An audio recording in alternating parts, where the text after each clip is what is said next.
सिया रामा सिया रामा सिया रामा सिया रामा सिया रामा राधे श्यामा सिया रामा सिया रामा सिया रामा सिया रामा सिया रामा सिया रामा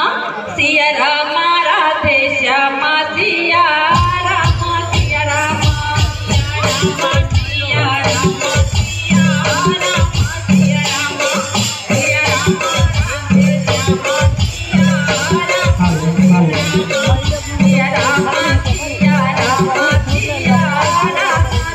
रामा सिया रामा राधे श्यामा सिया रामा सिया रामा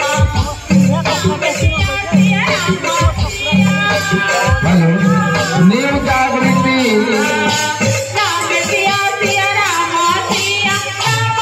बाल समाज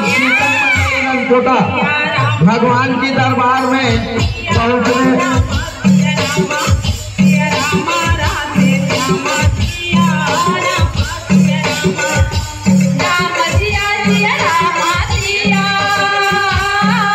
बाल समाज की धर्मदली कोटा निवेदन है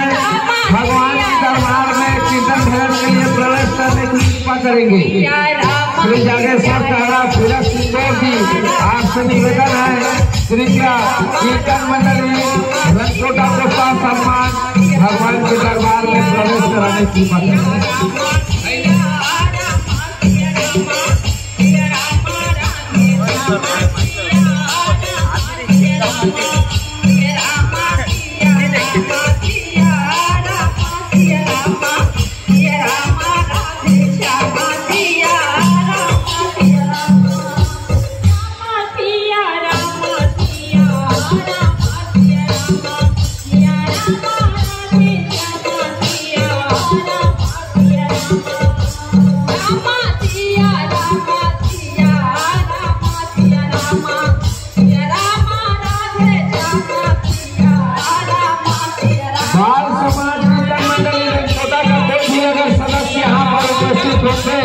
तो कृपया के संपर्क स्थापित करें।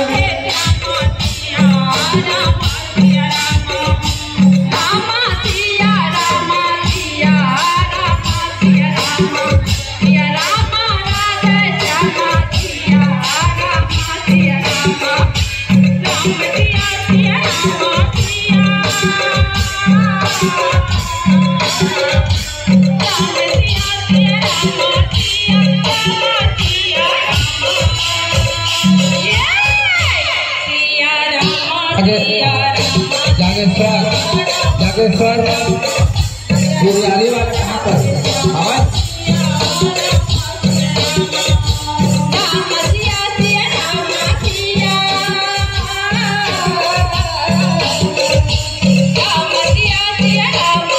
हेलो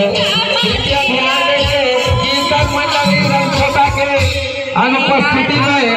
कीर्तन मंडली पुजारी नीम जागृति कीर्तन मंडली पुजारी भगवान की दरबार में प्रवेश करने की कृपा करेंगे। श्री जागेश्वर तारा फिरक सिंह को आपसे निवेदन है कीर्तन मंडली पुजारी को